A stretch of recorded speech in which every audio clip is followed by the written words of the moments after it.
showing you how to make bone broth overnight in an Instapot or slow cooker. They both work.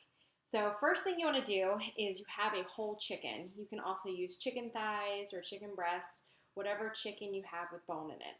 If you want to go a faster route, instead of cooking from a raw chicken, you can take the bones from a rotisserie chicken and use that in this recipe instead of cooking your chicken from scratch. So the first thing you want to do is take about a tablespoon or so, doesn't matter exactly how much, of coconut oil.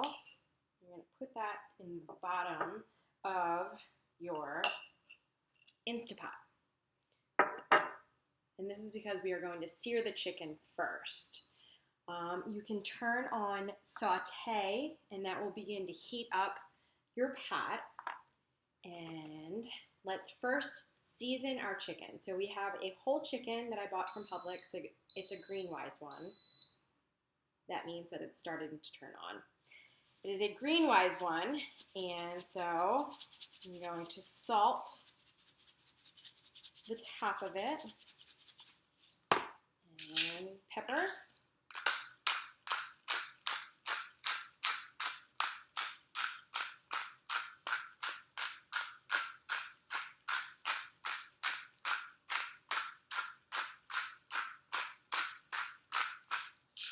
Okay.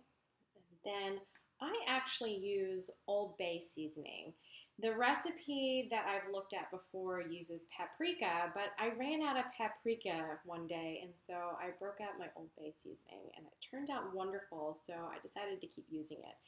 You can use any seasoning it is that you enjoy in your chicken soup or in your bone broth or on chicken for that matter, or you can experiment each time that you make it. So I'm going to season the top of my chicken with my Old Bay seasoning.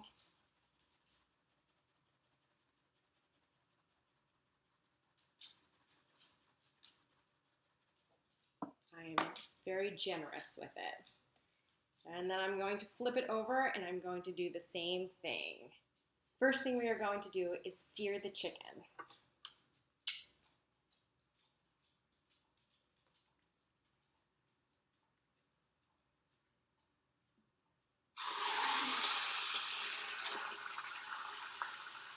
It's about 3 to 5 minutes on each side.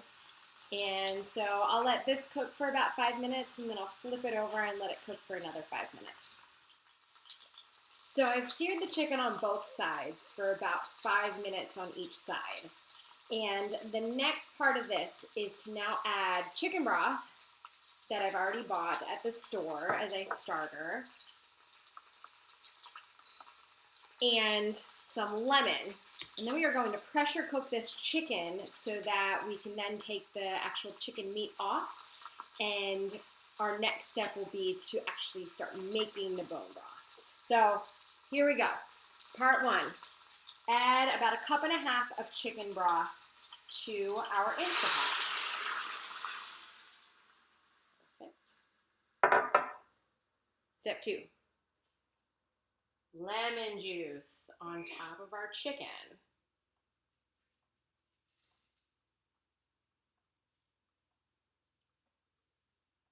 I throw the lemon right in there with the chicken to give it lots of flavor. Make sure it is on sealing, and then we will click on meat. 30 minutes.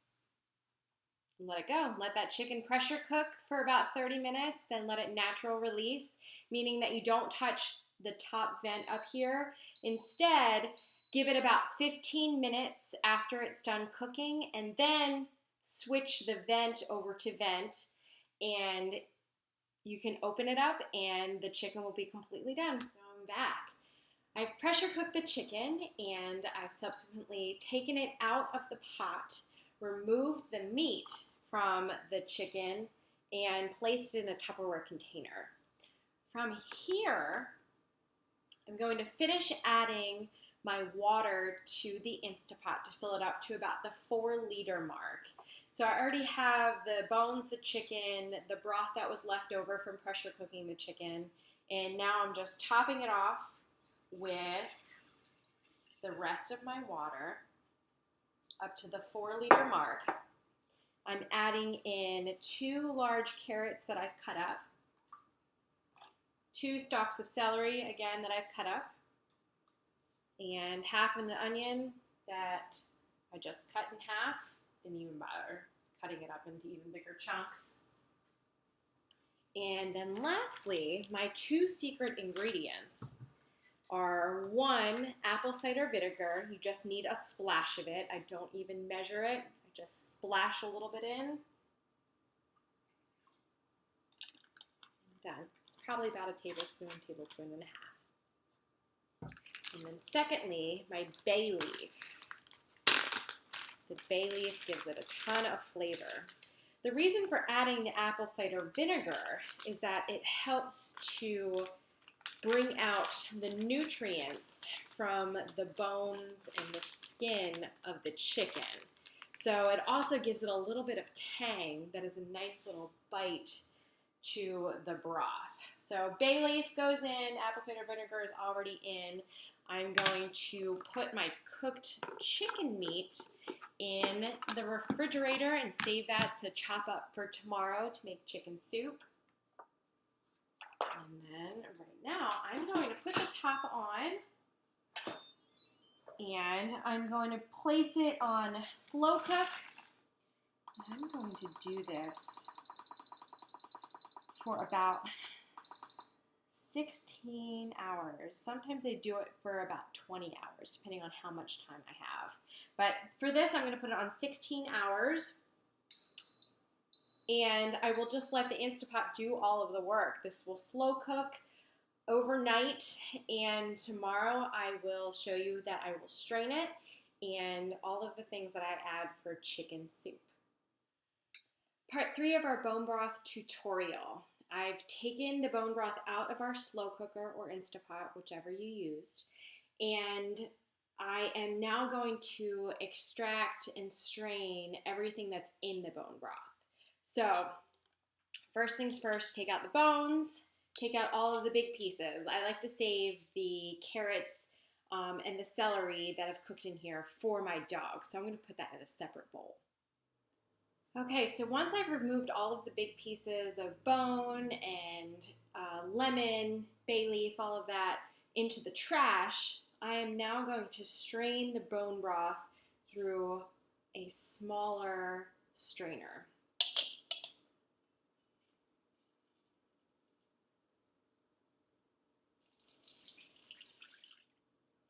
Great, so now that that is done, now that I've strained my bone broth, I am going to put it back in my Instapot.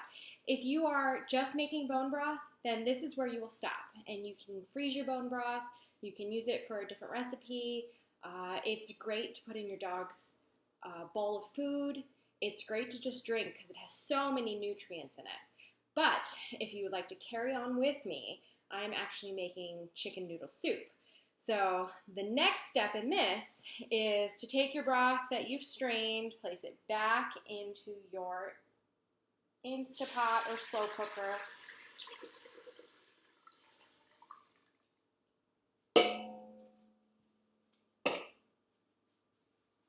And then from there, I'm going to add in about 4 to 5 carrots that I've chopped up. We really like carrots in our family in our soup. I've also chopped up about 5 or 6 of the celery pieces, 1 onion, and a nice big handful of fresh parsley. All of this is going to go in. And next, we'll put in chopped chicken that was from that whole chicken that I pressure cooked last night. Mix it up.